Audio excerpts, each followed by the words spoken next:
하나님 말씀은 신약성경 고린도전서 12장입니다. 3절에서 12절을 같이 읽겠습니다.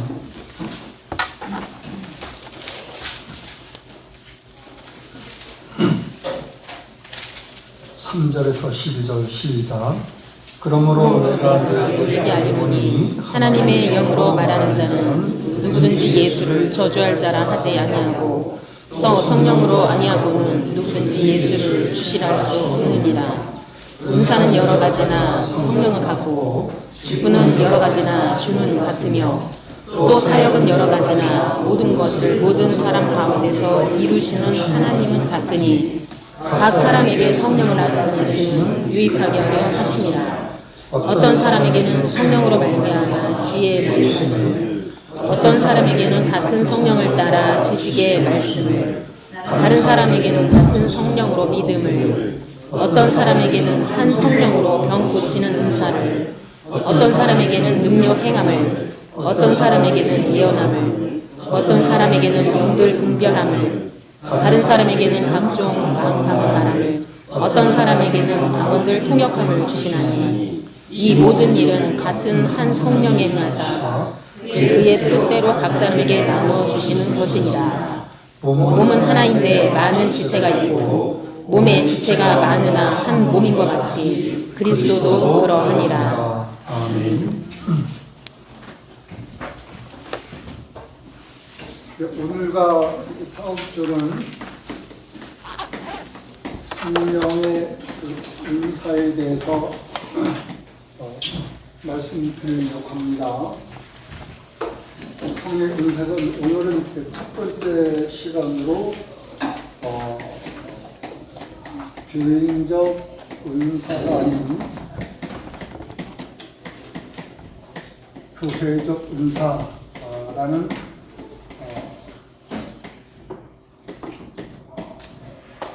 주제로 말씀을 드리고자 합니다. 이것을 이 은사에 대한 설명을 하기 위해서 우리가 성령을 보내주시다라는 것을 설명했죠. 성령을 주시다.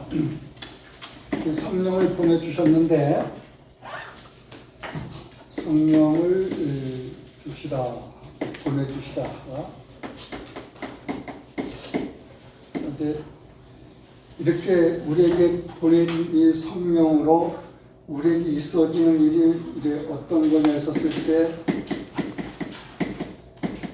성령 세례를 설명했고 이 성령 세례와 지난번에 말씀드린 성령 세례 받은 사람은 곧 성령 충만한 거예요.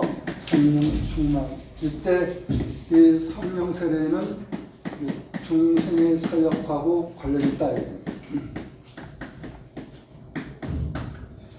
오늘 우리가 3절에 읽은 말씀, 너희에게 알리오니 하나님의 영으로 말하는 자는 누구든지 예수를 저주할 자라 하지 아니하고, 이게 하나님의 영으로 했었을 때 그 아래는 뭐라고 되어 있어요? 성령으로 아니하고는 말하고 있는데, 성령으로 말하는 사람은 예수를 저주하는 말을 하지 않아요. 누구든지. 성령으로 말하는 사람은 누구든지 어떤 말을 하는 것이 있느냐? 예수님을 주시라. 이렇게 말함에 있다라고 말합니다.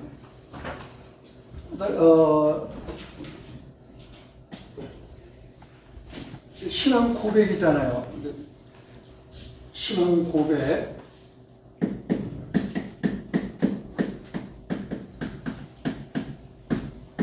신앙 고백하고 관련이 있죠. 성령으로 신앙 고백에 있게 되는데, 이 신앙 고백에 있게 되는 이것은 성령으로 부어주신, 성령으로 씻어주신 사역하고 관련해서 죄사함하고 말해지죠. 죄사함의 세례. 그 죄사함의 세례는 곧 중생 거듭남에 하고 관련 있어요. 이 성령 세례 받은 사람은 곧 성령으로 충만하다. 성령 세례를 받았는데 성령으로 충만하지 않는 그런 일은 있을 수가 없어요. 그렇지만은 교회 역사를 보면은 이제 지난번에 말씀드린 대로 이거를 같이 보지 않는 분들도 있다고요. 주로 이제 그 오순절파, 이제 오순절주의자들은 중생의 사건을 성령 세례 이전으로 봐서 중생한 사람에게 성령으로 세례가 임하는 일이 있고 그 성령 세례를 받은 사람이 이제 또한 성령 충만하다 이렇게 말하는 분들이 있다고요. 그런데 이제 우리 그 개신교 또는 개신교에서 이제 개혁교회의 성향은 중생의 사역하고 성령 사역을 같이 보는 거예요. 이것은 또한 신앙 고백하고 같은 거고 이게 다 같은 사건으로 보게 돼요. 성령 세례 받은 사람하고 성령 충만을 또한 이제 같이 말하게 되는 거고, 이 성령 충만에 대해서 오늘 여러분에게 말씀드린 게 이게 성령의 은사 문제인데, 사도들이 성령으로 충만해서 그들의 입에서 나와진 게 뭐였습니까? 오순절에 성령 강림이 있고 성령으로 충만해서 사도들이 말함이 있었던 것, 그게 방언이 있었잖아요. 이때 방언은 각 나라 또는 각 지방의 언어를 뜻하는 거였습니다. 예루살렘에 모였던 그 다양한 지역에서 올라온 사람들이 쓰는 그들의 그 토속어, 그들이 하는 말로 알아들을 수 있게 했다고 합니다. 사도들이 사람은 한 사람인데, 예를 들어서 베드로가 각 지방어를 한 사람이 여러 언어를 다양하게 썼다, 그게 아니에요. 사도는 자기 말을 한 거예요. 자기 말을 한 건데, 듣는 사람이 자기들이 쓰는 언어로 듣게 되었다라는 그런 것에서 방언이었어요. 그런 것에서. 근데 이게 나중에는 이제 바뀌죠. 오순절에는 그렇다. 오순절에는. 근데 이 방언을 말하는 것, 이 방언을 말하는 것에 있었던 것은 베드로가 내가 방언을 말해야지라는 생각을 가지고 말하는 거였느냐, 그러지 않아요. 사도들은 제가 자기들이 하는 언어로 말했다고 그랬잖아요. 듣는 사람이 자기들 쓰는 언어로 듣는 거지. 근데 이 방언을 말함에 있는 것은 베드로의 자기 의지와 생각, 자기 의지로 말해주는 것이 아니고 여기에 뭐가 작용하고 있는 건가요? 방언을 말하게 되는 것이 성령의 본능이에요. 본능.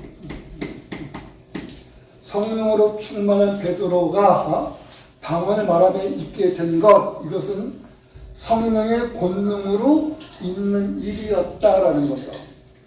그리고 성령의 본능에 대해서 사도행전 1장 8절에서 성령이 임하시면은 너희가 권능을 받고 예루살렘으로부터 땅까지 이르러 내 증인이 되리라 라고 한 것에서 이 성령의 권능은 복음 사역하고 연관이 있어요. 복음 사역. 온 땅에 이르러 증거하게 되는 복음 사역으로 방언을 말하는 것이 있었어요. 그러니까 개인적인 언어가 아니죠. 복음을 또 증언하는 것에서 방언이 있었어요. 근데 이것이 성령의 권능, 성령의 권세, 성령의 힘으로 있는 일이었습니다.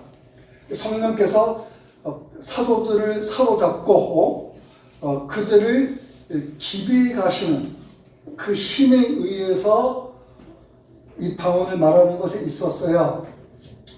자, 여기는 아직 은사란 말이 등장하지 않아요. 그냥 베드로가 방언을 말하면 있었다, 사도들이 방언을 말하는 것에 있었다, 이렇게 말해지는 거죠. 근데 자, 이제 세월이 흘러가면서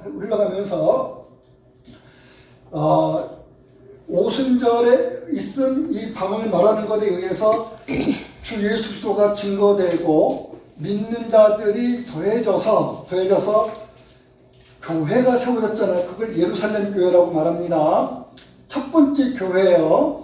예루살렘 교회가 세워지고 그 예루살렘 교회의 사도들은 이제 교회에 모여진, 교회로 모이고 있는 그 신자들에게 복음 사역에 행하는 것에 있었던 이 복음을 전하는 것이 믿지 않는 자들에게 주 예수를 전해서 그들을 믿음으로 있게끔 한다는 전도라는 말을 쓴다. 전도.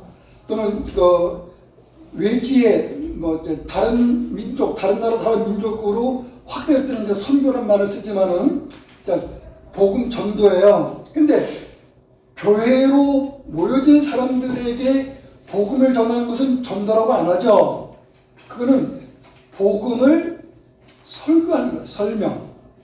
복음을 해석하고 설명해서 그들이 알아야 할 그리스도에 대한 이해를 갖게 해주는 거예요. 자, 이들에게는 방언이 말해질 이유가 없잖아요. 그들에게는 베드로가 자신의 설교를 해서 그 설교를 따르도록, 설교에 있는 예수 그리스도를 믿음으로 따르도록 해준다고요. 이것을 위해서 사도는 두 가지에 전념한다라는 것입니다. 하나는 말씀과 그리고 기도와 이 두 가지 일에 전념하겠다. 근데 교회 안에 믿는 자들 안에 도와야 일이 생기니까 구제를 함께 하게 됐어요. 그러니까 방언을 전하는 것에 있었던 이 일이 교회가 형성돼서는 말씀을 전하고 기도하는 일에 전념하겠다라고 이 두 가지가 핵심을 이루어. 근데 여기에 구제가 포함이 됐어요. 봉사가. 그러니까 구제로 봉사고, 말씀과 기도도 봉사죠. 말씀으로 봉사고 기도로 봉사하는 거예요. 다 봉사예요. 무슨 얘기하고 싶으냐면은 이렇게 방언을 말하고 말씀과 기도하는 일에 힘쓰고 이렇게 말해지는데, 또는 구제하고 이렇게 말해지는데, 이 모두를 뭐라고 말할 수, 이걸 은사라 이렇게 말할 수 있다. 이렇게 하나님께 사도들에게 그들에게 성령을 주심으로 인해서 성령으로 충만한 그들이 뭔가를 할 수 있는 일에 있게 됐어요. 그들이 해야 할 일을 하는 것에 있게 됐어요. 그것이 성령으로부터 주어진 성령의 일을 하는 그 일이 있었다. 성령이 하는 일이 있었다 말이죠. 그것이 은사다라는, 은사. 성령의 은사다. 그러니까 성령 세례를 받음으로 성령 충만한 사람은 성령에 의해서 그들이 해야 할 일이 있어요. 그게 은사다. 그게 은사. 은사가 따로 있는 게 아니고 성령이 함께하는 사람에게 있어지는 일들이에요. 있어지는 일. 또는 그 어떤 일을 할 수 있도록 성령께서 하게 하시는 어떤 일을 할 수 있도록 하나님께서 성령께서 그들을 도우신다. 그것이 은사다. 은사. 방언을 하게 하는 것이 있든 말씀과 기도하고 구제하게 하는 것이 있든 그 일들은 성령으로부터 주어지는 은사의 성격을 띈다라는 거죠. 성격을 가진다. 자, 이것은 특정한 사도에게만 있는 일이 아니죠. 모든 사도에게 있는 거예요. 모든 사도에게. 이 일이 있음으로 인해서 뭐가 세워져요? 교회가 서가고 있는 거잖아요. 그래서 이 은사는 어느 사도의 개인의 특성, 그러니까 베드로에게만 있는 특성, 그게 아니에요. 모든 사도에게 같이 있는 일이죠. 같이. 교회를 세워가는 목적으로. 그래서 사도들에게 주어진 은사라는 것도 성령께서 일하게 하시는 어떤 사역이 있는 것은 개인적 사역이 아니에요. 그러니까 개인적 은사로 주어지는 게 아니고 교회를 세워나가게 하기 위한 교회적 은사로 주어지고 있는 겁니다. 성격 자체가. 자, 이것이 이제 예루살렘 교회가 세워지고 사도들이 이것까지 하기에는 너무 힘이 벅차게 됐어요. 그래서 이거를 분리시켜서 자신들이 해왔던 이 구제를 누구에게 맡기게 됐어요? 집사. 자, 우리는 집사라고 말하지만은 성경의 그 원문의 의도는 섬기는 일이야. 봉사하는 일, 섬기는 일. 자신들이 섬겨왔던 일들을 7사람을 따로 세워서 우리가 섬겼던 일을 너희들이 맡아서 하세요 라고 분리시켜주게 됐어요. 분리. 그래서 사도들이 했던 그 일을 우리가 오늘날 말하는 집사들이 하게 됐어요. 집사들. 그럼 이 집사가 하는 일은 사도와 같은 일을 하는 거죠. 그렇죠? 사도와 다른 일이 아니고 사도와 같은 일을 하는 거예요. 사도들이 했던 그 일. 그래서 어떤 그 사도성을 띠는 집사였어요. 이때 집사는. 근데 이 집사를 선출할 때 사도행전 6장에서 특징적인 용어가 등장하죠. 이들을 표현을 뭐라고 말합니까? 이들 표현을 성령으로 충만한데 뭐와 함께 붙는 단어가 있나요?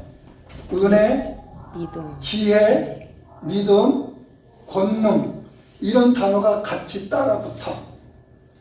지혜와 성령, 믿음과 성령 또는 믿음과 권능, 은혜와 성령 이런 식으로 성령으로 충만한데 은혜, 진리, 믿음, 권능 이런 단어가 같이 붙어. 그러니까 지혜가 말해지고 믿음이 말해지고 권능일 때 권능은 기적을 행하는 거잖아요. 이적을 행하는 곳에 있었다는 거잖아요. 이 모든 일들이 성령과 무관하지 않은 거예요. 성령과 관련해서 지혜가 믿음이 또는 그 권능이 말해지는 거라고요. 자, 이렇게 지금 성령을 따라서 또는 성령으로 충만해서 이들이 해나갈 수 있는 이 구제 사역에 이들의 지혜가 말해지고 믿음이 말해지고 권능이 말해지고 은혜가 말해지고 그래요. 그래서 지금 사도들에게는 이렇게 표현됐던 것들이 이들에게는 다양하게 말해지고 다양하게 은혜와 권능 이렇게 말해지거나 또는 성령 이렇게 말해지거나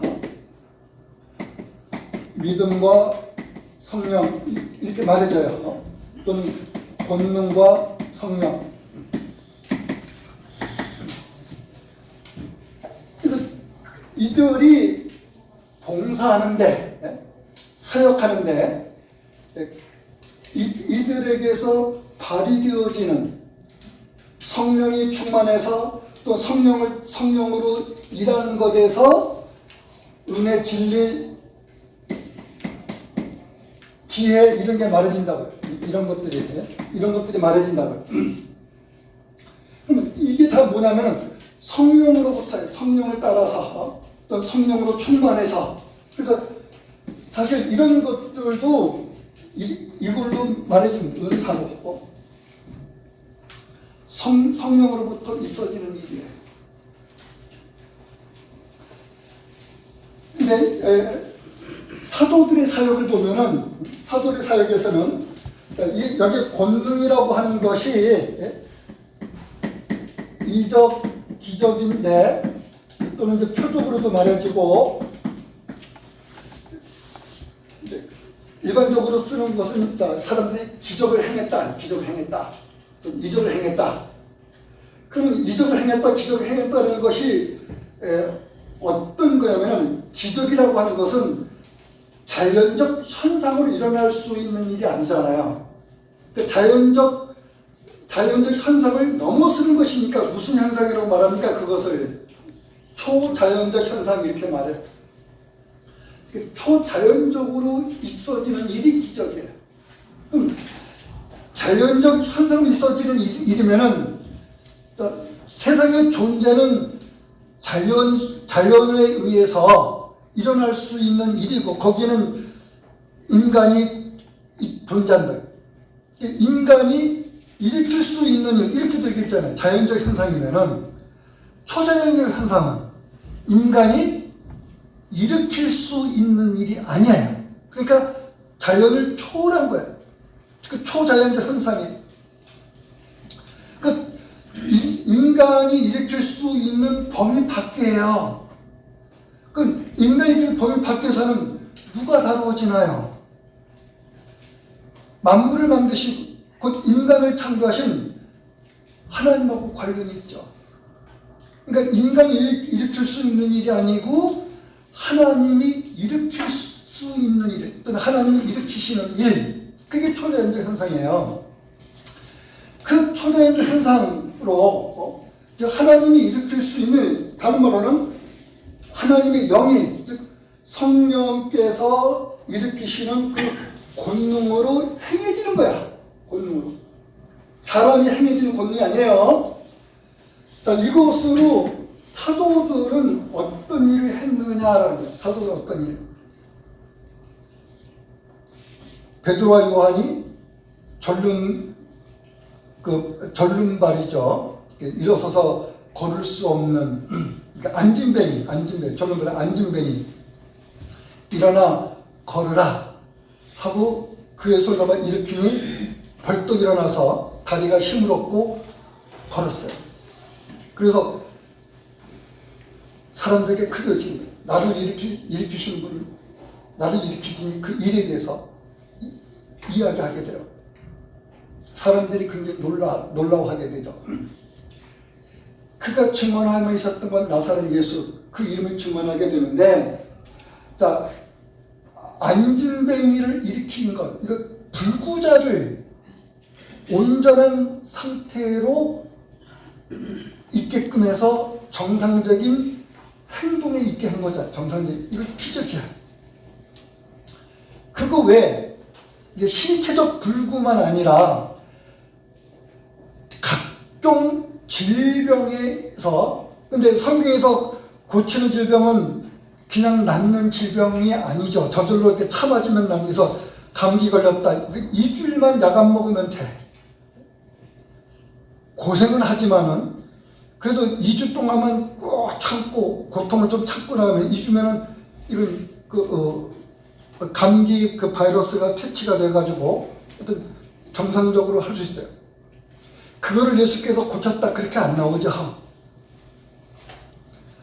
사람이 고치지 못함에 있는 상태에 있었던 인간, 그래서 38년 동안이나 중풍병이 있었다거나 또는 혈류병에 걸린 여인을 고쳤다거나 눈먼 소경을 눈을 뜨게 했다거나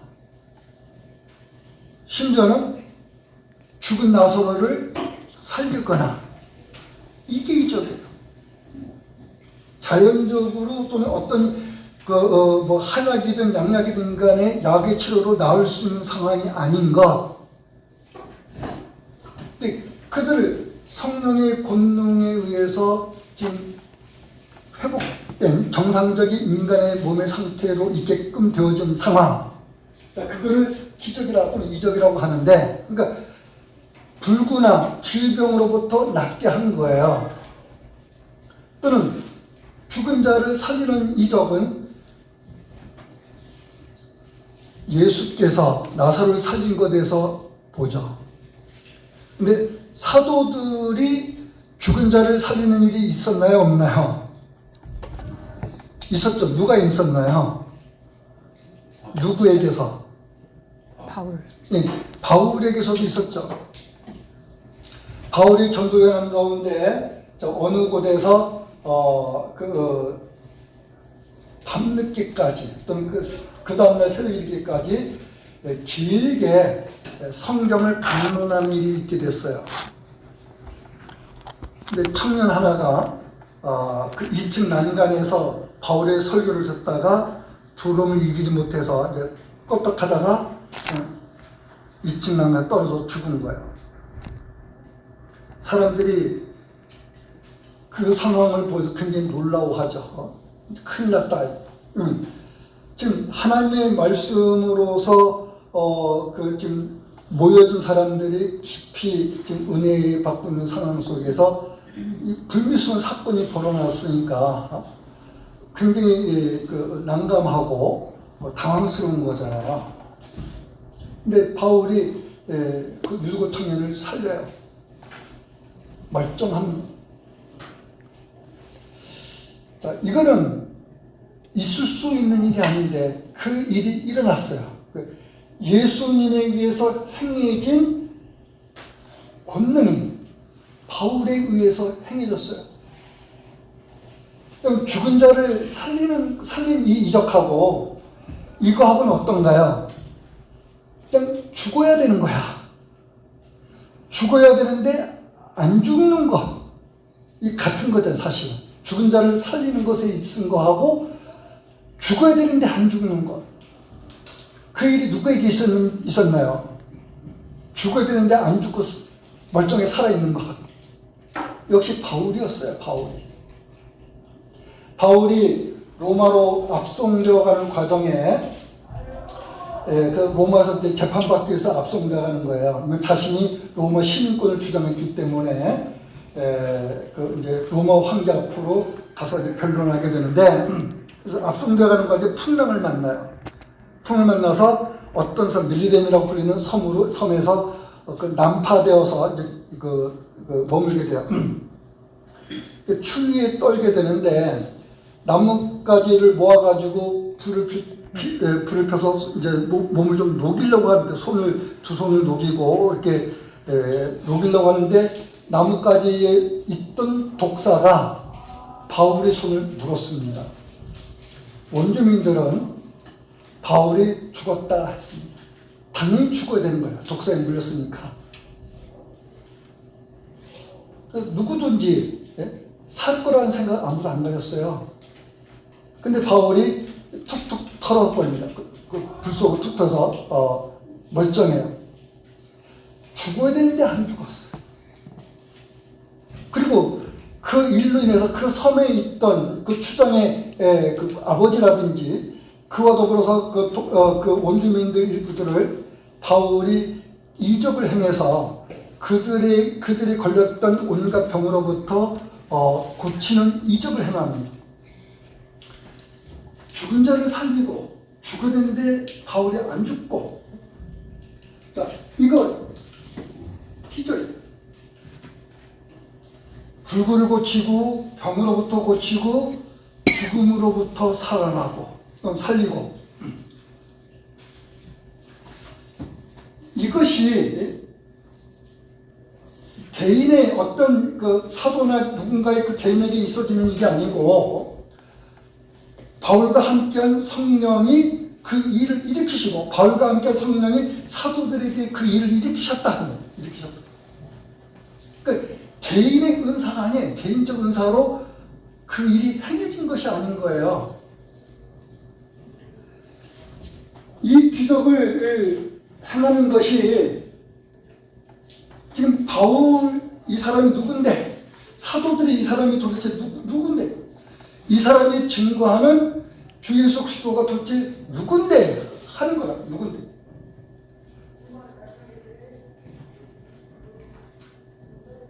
성령께서 나타나서 행하신 기적, 이것은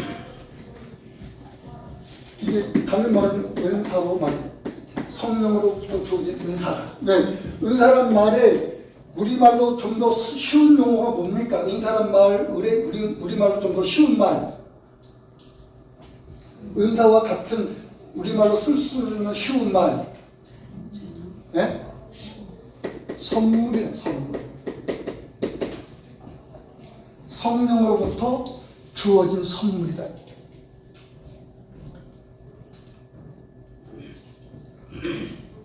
성령부터 주어진 값없는, 값없이 우리에게 행해지고 있는 은혜로운 좋은 일이다. 이게 이제 교회가 서지고, 그래서 각 지역에 교회가 서져, 예루살렘 교회가 세워지고, 수레 안디옥 교회가 세워지고, 이제 각 지역에 다 세워져. 고린도에 고린도 교회, 데살로니가에 데살로니가 교회, 에베소에 에베소 교회, 빌립보에 빌립보 교회, 갈라디아 지역에 갈라디아 교회, 이렇게 각 지역에 교회가 서져요. 근데 그 각 지역에 세워진 교회들은 이방 지역에 세워진 교회들이잖아요. 예루살렘부터 시작해서 온 이방인에게, 그리고 로마에도 교회가 세워지고, 로마 범위 밖에 넘어서 서바나라고 불리는 스페인으로 그 지역 경로까지에도 그리스도의 교회가 쭉 이렇게 복음 전파되어 가는 이런 일들이 벌어지면서 각 지역에 세워진 교회는 교회가 세워지는 과정에는 사도들이 전도를 해나가는 일정이 있어요. 이걸 전도 여행 이렇게 말하는데, 바울의 전도 여행 이렇게 말해요. 뭐 관광하기 위한 여행이 아니잖아요. 전도를 하기 위한 일정이 있는 것이지, 전도 여정이지, 전도 여정. 자, 그렇게 해서 서진 교회는 자, 한 지역의 신자들이 교회를 이루어, 한 지역의 신자들이 교회를 이루어져요. 그리고 그 지역에 사역자가 세워져요. 그 세워진 사역자들을 성경에서는 감독들 이렇게 말합니다. 또 장로들 이렇게 말하기도 하고, 그리고 디모데에서도 보듯이 장로들과 함께 집사들도 같이 언급되고, 그러니까 교회 안에 직분자들이 세워지는데, 자, 고린도에서 어떤 상황이냐면은 우리가 오늘 읽은 말씀, 이 직분자라는 직분이 세워지는 이 교회의 상태가 되기까지 교회로 모였을 때 신자들에게 다양한 성령의 나타남이 있었어요. 다양한 성령의 나타남. 왜 성령의 다양한 성령의 나타남? 왜 이렇게 있었을까요? 왜 다양한 성령의 나타남이? 왜 다양한? 또는 성령께서 다양한 모습으로 왜 다양성을 띨까? 왜 다양성을?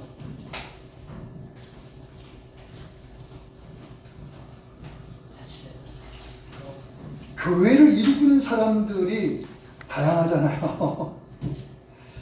교회는 한 사람으로만 형성되지 않잖아. 한 사람 부르시는 것부터 시작해서 부르심을 받은 모든 자들이 하나의 교회를 이루는 거죠. 그래서 하나의 교회, 한 교회 또는 한 몸 된 교회. 자, 이 한 몸이라는 이 하나의 교회는 몸은 하나다. 몸은 하나다. 저보고 몸이 두세 개 말하는 사람 없습니다. 몸은 하나예요. 머리도 하나고. 근데 하나의 이 몸이 다양한 지체를 띄고 있어. 다양한 지체. 다양한 지체. 손, 발, 이 다양한 장기로서도 다양한 장기를 가지고 있고, 이것을 뭐냐면 각 지체라 이렇게 합니다. 각 지체. 각 지체라는 것은 몸의 일부분이다 그런 뜻이에요. 몸의 각 부분을 형성하고 있다라는 거예요. 형성하고 있다. 자, 교회를 이루고 있는 신자들이 한 사람이 아니고 10사람, 20사람 또는 그 이상 이렇게 여러 사람으로 형성되어 있는데 이들 각 신자에게 또는 각 지체들에게 성령이 나타난다. 각 지체에게 모든 지체에게 성령이 각각 나타나기 때문에 다양한 성령의 나타남이 있어요.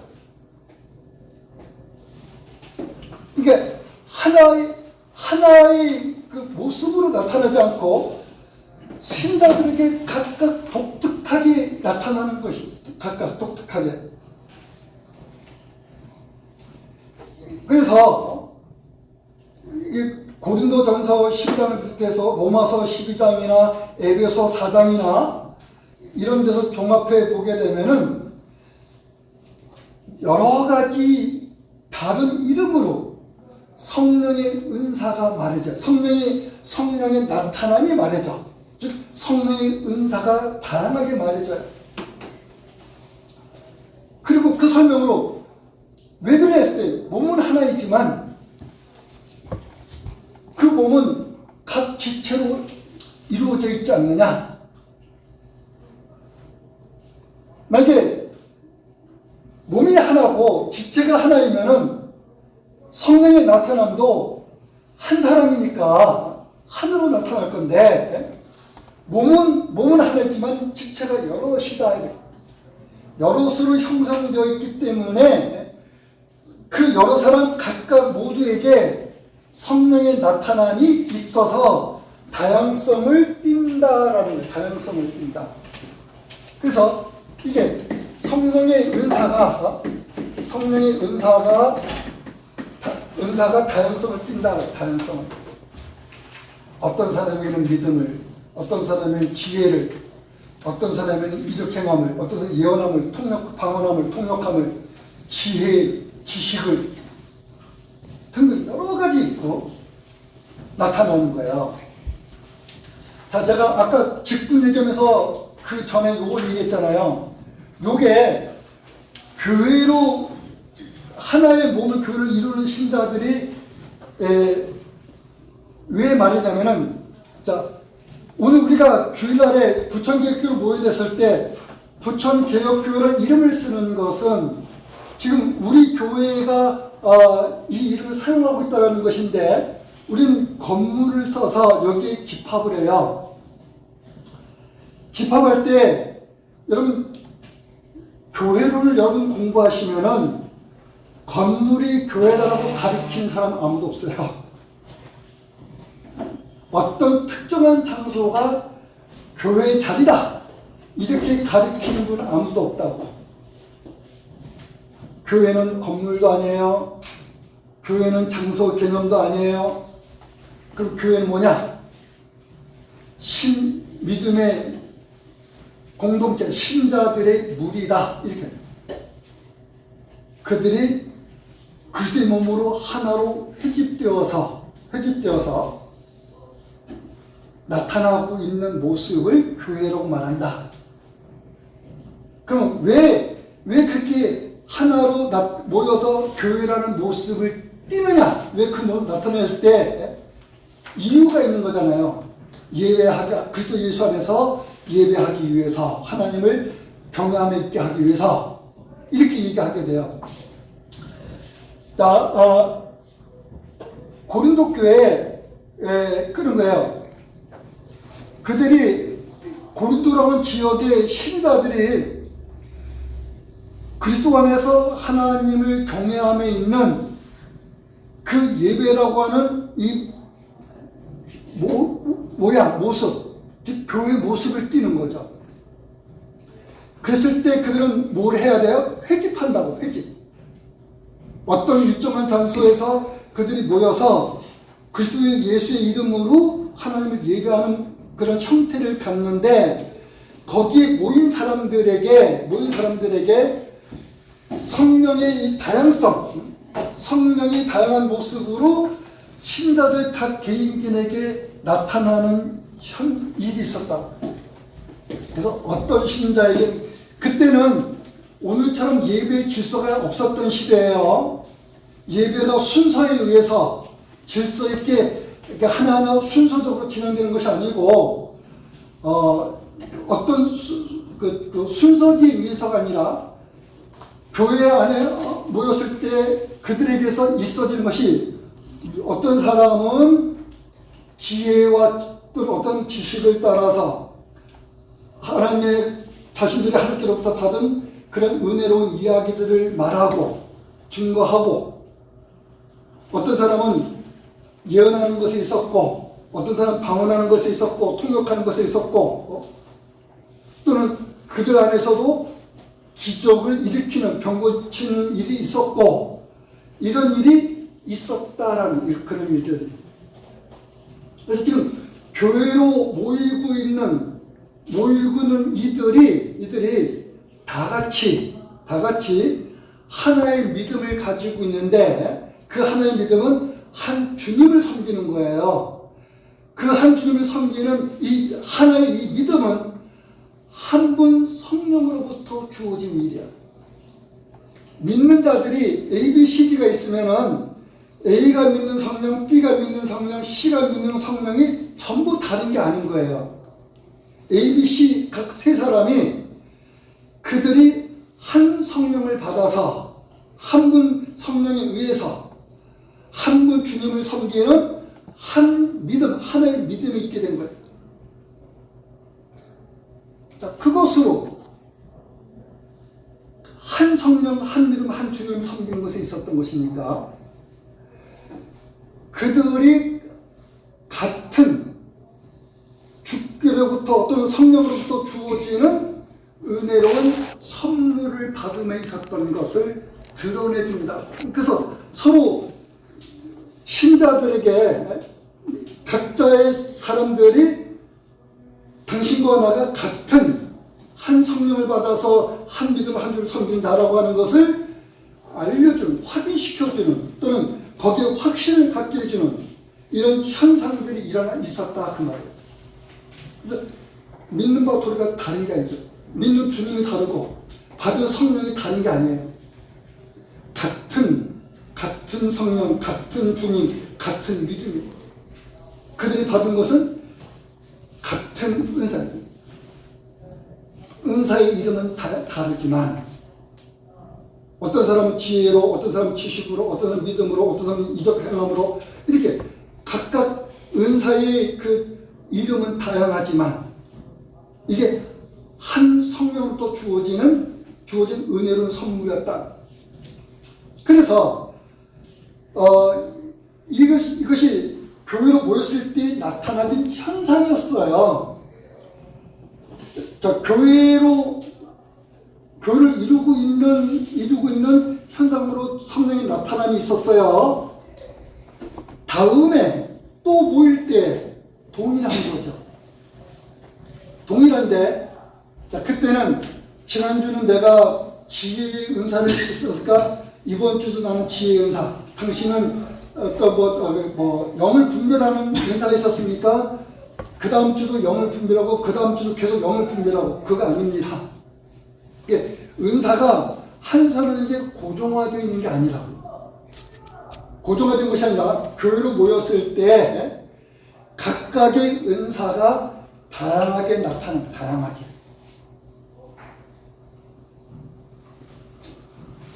한 사람에게 획일적으로 매주 똑같이 나타나는 은사가 아니에요.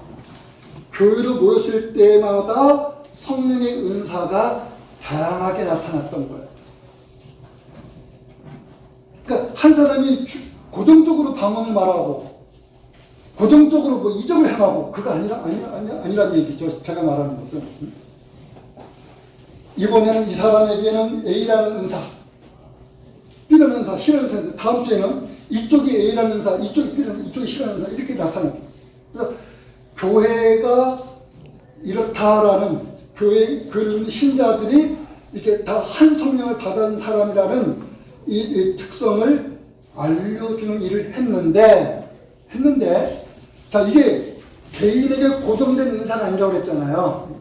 고정된 은사가 아니고 교회가 이렇게 서지면서 교회 안에 사역자가 세워지잖아요. 사역자가 아까도 감독자들이 세워지고 또는 집사들이 세워지고 조사들도 있고 교회에 세워진 초기에는 선지자들 이 사람들도 복음 전하는 이 사람들이 같이 병행되어 있었어요.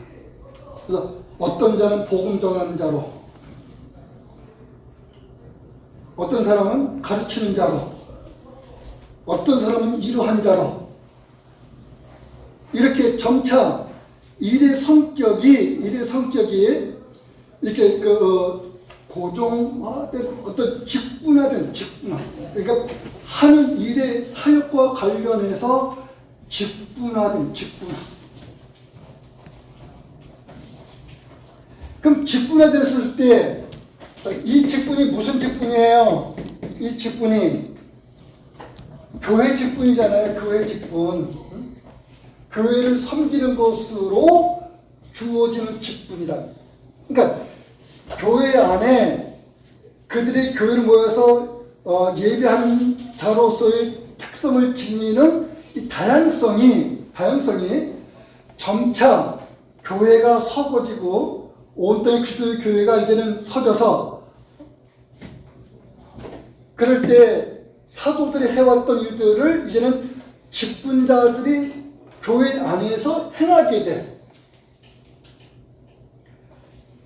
그래서 오늘날에는 목사, 장로, 집사 이렇게 말해주고 또는 여기 교사도 말해줍니다. 교회를 섬기는 일로 가르치고 설교하는 자야. 교회를 섬기는 일로 신자들의 신앙을 살피고 감독하고 그래요. 교회를 섬기는 구제라든지 기타 어떤 성도들을 섬기는 일로 집사들이 등장을 해. 교회를 섬기는 일로 직분이라는 것이 은사로 말해지는 거예요. 직분이라는 것이.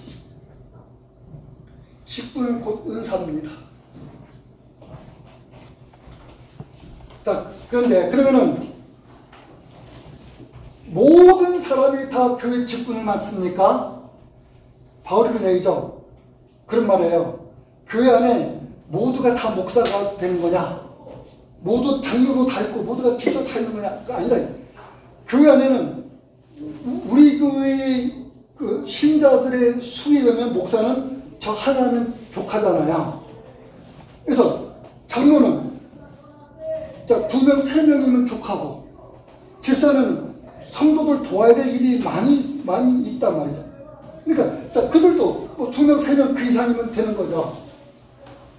개혁교회는 우리 한국교회는 목사 1인에 장로 뭐 3인, 집사 몇 명 이렇게 되어 있어요. 우리나라 한국교회 구조는. 근데 개혁교회는 그게 아니에요. 목사 1이면은 장로는 여기서 5명 이렇습니다. 집사는 3명. 신자들을 감독하고 관리하고 이들을 교육하고 이게 훨씬 일이 많고 수가 많아야 돼. 신자들 신앙을 감독하는 일이기 때문에.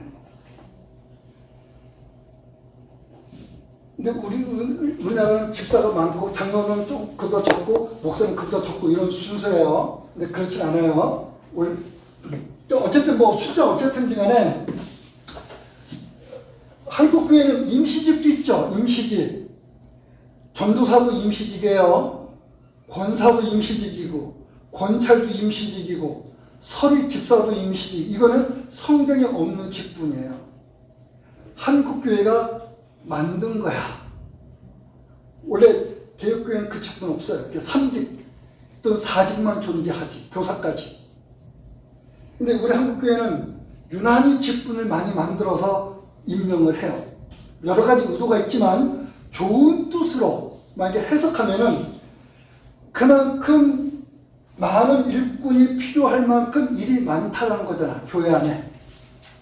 교회 해야 할 필요한 일이 많이 있으니까 교회를 도와야 될 손이 많아야 되는 거예요. 그러니까 그것으로 임시직도 세우는 일을 해. 그러면 이 모든 직분들이 다 성령으로부터 주어진 교회를 섬기는 은사의 직분으로 있는 거예요. 은사의 직분. 그럼에도 불구하고 모든 성도들이 다 직분자는 아니죠. 비직분자도 있죠. 그런데 이들이 전부 합쳐서 만약 10명이라고 하면 성도를 인해서 30명이다. 그러면 전체 30명에서 20명은 비직분자잖아요. 그럼 이들은 은사가 없는 거냐? 비직분자는. 바울이 디모데 전서에서 감독 또는 장로를 세우려면, 집사를 세우려면 이런 말을 하면서 공통된 게 있어. 공통된 것. 이들이 이런 자여야 된다라는 공통된 것. 뭔지 아시나요? 공통된 것. 복음의 비밀을 아는 자.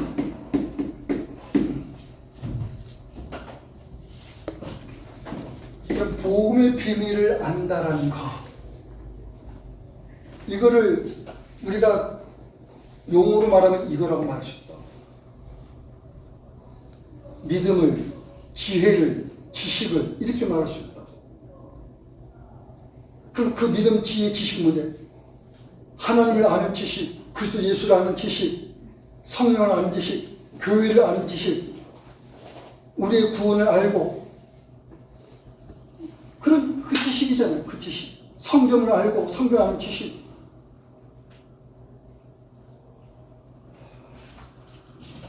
교회는 이것을 아는 사람이에요. 이것을 아는 사람. 이 지식, 이 지혜, 이 믿음이 있는 사람이라고요. 즉 지혜의 은사를, 지식의 은사를, 믿음의 은사를 안 받은 신자가 누가 있냐고. 참교회라고 하면, 그리스도의 몸을 이루고 있는 교회라고 하면,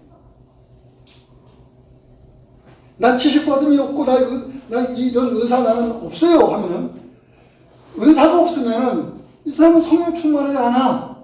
이 사람은 성령 세례 받은 사람 아니에요. 이 사람은 성령이 보내진 일이 없어요. 그게 없는데 어떻게 은사가 있냐고. 없는데. 근데 성령 보내주신 일이 있어. 성령 세례 받은 일이 있어. 성령 충만하여 성령부터 주어진 은사가 있으면은 그 첫 번째가 이거예요. 이거. 복음의 비밀을 아는 자여야 된다. 그 사람이 장로의 일을 할 수 있고 그 사람이 집사 일을 할 수 있다. 이거 없으면은 목사 못하고 장로 못하고 집사 못하는 교사 못하는 거예요. 권사든 권찰이든 어떤 임시직이든 할 수가 없는 거라고. 비직분자는 성령의 은사를 못 받은 거냐? 아니에요. 모두에게 있는 성령의 그 공통된 은사가 있다. 그리고 이 사람들에게서 이게 나오는 거예요. 이 사람들에게서.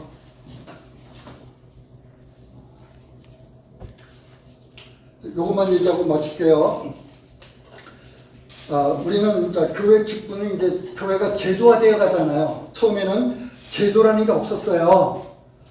그러나 점차 제도화시킬 필요를 가져. 그래서 교회를 이렇게 정착되는 과정에서 교회가 이렇게 제도화된 구조를 갖게 돼요. 그전에는 그게 없었어요. 근데 정착되면서 구조화되면서 교회에 여기 사도들이 말씀을 전하고 기도하는 일에 전념하는데 이것을 하는 요 일이 생기다 보니까 요걸 분리해야 되는 일이 생겼듯이 교회가 처음 세워졌을 때는 그래서 교회에 세워진, 그래서 그게 뭐 전도사도 될 있고 강도사가 될 수 있고 목사가 될 수도 있어요. 자, 그들에 의해서 말씀을 설교 또는 가르치고 하는 것으로도 충분할 수 있었다고.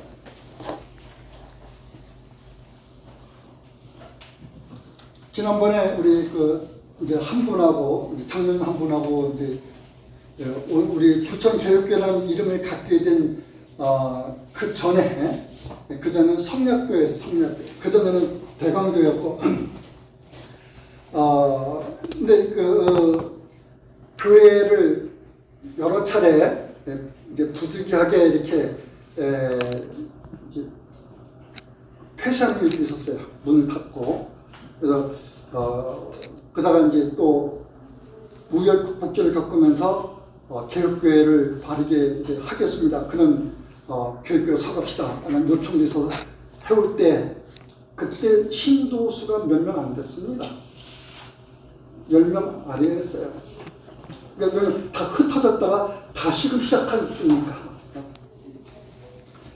그런 가운데서 이제 어느 가정이 교회에 왔어요. 그리고 그 후에 또 여러 다른 분들도 이렇게 같이 교회를 형성하는 그런 참 기쁜 일이 있었고. 근데 그때는 교회 직분이 다른 것이 필요 없었어요. 저 혼자면 됐어요. 저 혼자만 되면 됐다는 얘기는 설교 가르치는 것으로도 됐다라는 얘기죠. 오는 사람은 복음을 듣는 행복함으로 온다고. 복음을 듣는 행복함. 그거면 충분했어요. 그거는. 교회 다른 일을 요구하거나 그럴 필요가 없었어요. 복음의 기쁨으로 만족스러운 거였어요. 그래서 그래요. 우리 복음 하나만으로도 충분합니다. 지금의 상황이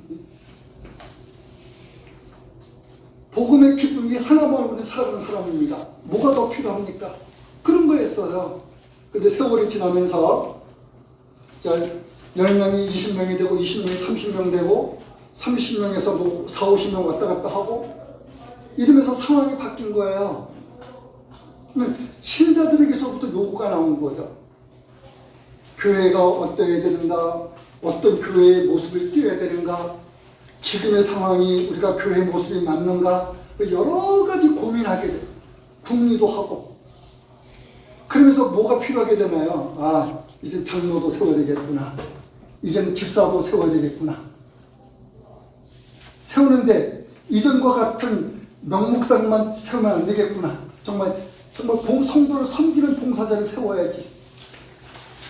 그러려고 하면 교회 정당도 만들고 교회의 직분의 임기도 세우고 그렇게 되어갔던 거예요. 여러분 그때 직분을 목사님께 장로와 집사, 교사 이들을 세우는 일을 하게 될 때 이들을 누구에게서 세우냐고요? 이 사람들에게서 세워요. 이 사람들에게서 추천을 받고 또는 뭐 투표도 하고 교회가 갖고 있는 어떤 방식이니까 일꾼을 세우는 방식이니까. 근데 근본은 뭔데요? 이거예요. 복음의 비밀을 아는 자여야 된다. 이 복음의 비밀을 아는 자에게서 장로의 필요를 갖고 집사의 필요를 갖고 교사의 필요를 가지고 이 필요한 일들이 생기니까 필요한 일을 맡아서 섬겨할 자들을 선출하게 되는 거죠. 만약에 장로의 필요가 없어, 집사의 필요도 없어, 그만큼 해야 될 일이 없어, 그만큼 해야 할 봉사할 일이 없으면은 목사 하나로 되는 거예요. 근데 필요한 일이 생기면은 이게 분리가 되는 거예요. 분리. 목사는 말씀과 기도하는데 전무하겠다. 그러지 않으면은 이것으로 인해서 또 기타 여러 가지 다른 일로 인해 가지고 이걸 소홀히 하게 되니 설교하고 가르치고 여러 가지 면에서 힘이 붙이기도 하겠지만은 이 일을 부지런함으로 못하게 돼요. 부득이하게. 그래서 이렇게 저는 이것을 세우는 것으로 이 일을 할 때, 자, 우리는 뭐 추천도 하고 투표도 하고 뭐 여러 가지 방식을 쓰지만은 본래 의도는 뭔데요? 이 복음의 비밀을 아는 사람들은 근본적으로 뭐를 할 수 있는 사람들이냐? 교회가 뭔지를 아는 사람들이잖아. 복음을 알고 그 복음에서 서주는 교회라는 것이 뭔지를 아는 사람들이잖아요. 그럼 이 사람들은 언제든지 복음의 비밀을 가지고 이것을 헌신할 수 있는 사람이어야 되는 거예요. 헌신할 수 있는 사람. 자신의 몸을 하나님께 바쳐서 내가 어떤 필요에 의해서 부르심을 받든지, 즉 장로로 부르심 받든, 집사로 부름 받든, 교사로 부름 받든, 어떤 다른 임시직으로 부름을 받든 그 교회 필요에서 부르심 받을 때 자신을 하나님께 바치는 이것이 직분이고 그것이.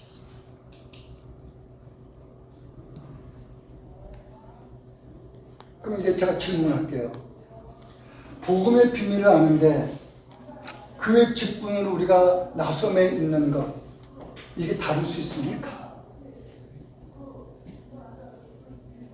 복음의 행복에 있는데 섬기는 즐거움에 있지는 않을 수 있냐? 그러지 않죠. 여기에 있는 사람이 일로 나가게 됩니다. 거기에는 자원함으로 할 수도 있죠. 자원함으로. 그게 누구예요? 그래서 신학을 해가지고 저는 앞으로 목사로 섬기고, 이건 자원해, 대개가. 누가 밀어서 하는 게, 누가 추천해서 하는 것이 아니라 대개는 하나 앞에 자신이 부름의 소명의식을 갖고 또 사명감을 갖고 내가 하겠습니다. 장로와 집사는 그러지 않은가요? 장로와 집사도 마찬가지예요, 사실은. 근데 이 일을 그렇게 하려고 하지 않아. 그렇게 하려고 하지 않아요.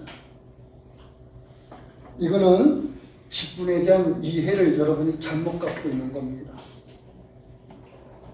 직분은 어떤 특정한 사람이 갖는 것이 아니에요. 교회가 보니까 너무 이 사람 착실한 거예요. 너무 이 사람 매주 교회 오는 모습 보니까 너무 신실한 거야. 아, 이 사람은 직분자로 양성해. 이 사람 교회 직분자 써야지. 그 사람이 교회 직분자, 그렇게 과정에 있을 수 있는 사람도 있지만은 사실은 복음의 비밀을 아는 사람은 누구나 여기에 자신을 들어가는 헌신에 있을 수 있는 사람이라고.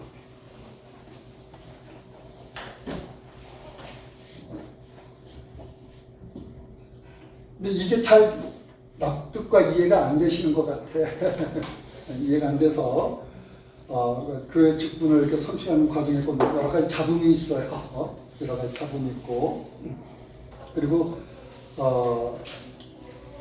저희 교회, 우리 교회 같은 경우는 직분의 역할 이것도 이렇게 잘 안 되지만은 직분으로 서가는 일도 이렇게 잘 안 하려고 해요. 근데 저는 이것이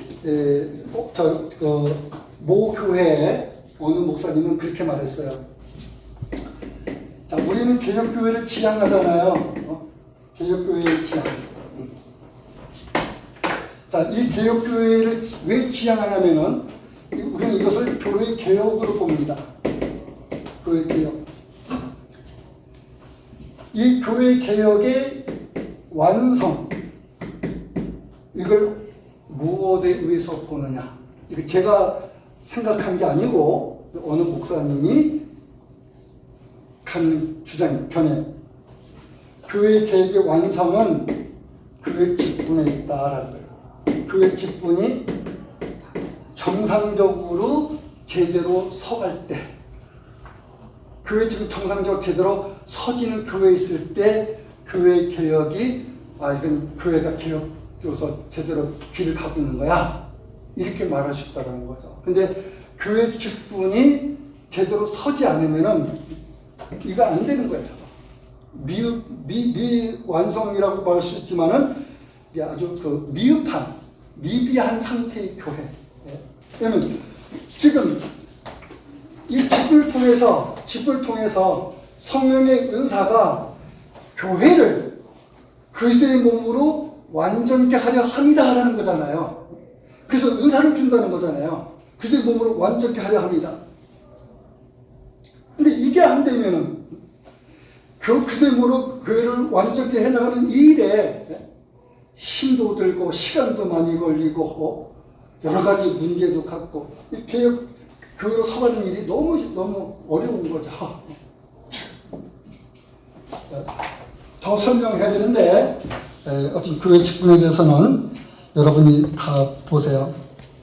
12장에 이런 말씀이 있어요. 20절부터 31절까지 읽어보시죠. 시작. 이제 지체는 만나 몸을 하나라. 눈이 손들어 내가 너를 쓸데없다 하거나 또한 머리가 발들어 내가 너를 쓸데없다 하지 못하리라. 그뿐 아니라 더 약하게 보이는 몸의 지체가 더더 요긴하고 우리가 몸에 덜 귀히 여기는 그것들을 더욱 귀한 것들로 입혀주며 우리의 아름답지 못한 지체는 더 아름다운 것을 얻느니라. 그런즉 우리의 아름다운 지체는 그럴 필요가 없느니라. 오직 하나님의 몸을 고르게 하여 부족한 지체에게 귀중함을 더하사 몸 가운데서 분쟁이 없고 오직 여러 지체가 서로 같이 돌보게 하셨느니라. 만일 한 지체가 고통을 받으면 모든 지체가 함께 고통을 받고 한 지체가 영광을 얻으면 모든 지체가 함께 즐거워하느니라. 너희는 그리스도의 몸이요 지체 각 부분이라. 하나님이 교회 중에 몇을 세우셨으니 첫째는 사도요, 둘째는 선지자요, 셋째는 교사요, 그 다음은 능력을 행하는 자요, 그 다음은 병고치는 인사와 서로 돕는 것과 다스리는 것과 각종 방언을 말하는 것이다. 다 사도이겠느냐, 다 선지자이겠느냐, 다 교사이겠느냐, 다 능력을 행하는 자이겠느냐, 다 병고치는 인사를 가진 것이겠느냐, 다 방언을 말하는 자이겠느냐, 다 통역하는 자이겠느냐. 너희는 더 큰 은사를 사모하라. 내가 또한 가장 좋은 길을 너에게 보이리라. 26절에 만일 한 지체가 만일 한 목사가 고통받으면 이걸 좀 바꿨으면 좋겠어. 모든 성도가 함께 고통을 받는 건데 만일 한 지체가 한 목사가 영광을 얻으면 그 함께하는 모든 자가 함께 영광 얻는 거 아니냐. 너희는 그들의 몸이요 그분의 지체다. 너희에게는 큰 은사가 가장 좋은 길 그들에게 나타날 것이다. 한번 요거 거듭거듭해서 한번 보시고 우리 교회를 이렇게 잘 서나가게 하는 것에서 여러분들이 앞으로 저희 교회가 미래가 없는 장래가 안 보이는 교회 그거 원하지 않잖아요. 여러분의 그 후손들이 함께해서 또는 여러분과 여러분의 후손들을 인해서 또한 이 교회로 인도받는 사람들이 함께해서 오랫동안 참된 주님의 교회로 지속되어 가고 말씀이 바르게 전파되며 성례가 바르게 시행되고 하나님이 교회를 다스리는 일이 올바로 진행되고 이런 교회가 되는 것 여러분 오래오래 봐야 되지 않겠어요? 기도하겠습니다. 오늘 성령의 은사에 대해서 살펴봤습니다. 성령의 은사는 개인 은사로 다뤄지는 것이 아니라 교회를 세워가는 곳에서 주어진 은사임을 저희들이 살펴봅니다. 이것이 우리들에게 지식이 되고 지혜가 되고 믿음이 되어서 교회를 섬기는 일로 나타나게 하여 주옵소서. 제게 할 수 있는 일을 허락하시고 교회가 이를 통하여 아름답게 선하게 하여 주옵소서. 예수님 이름으로 기도합니다. 아멘.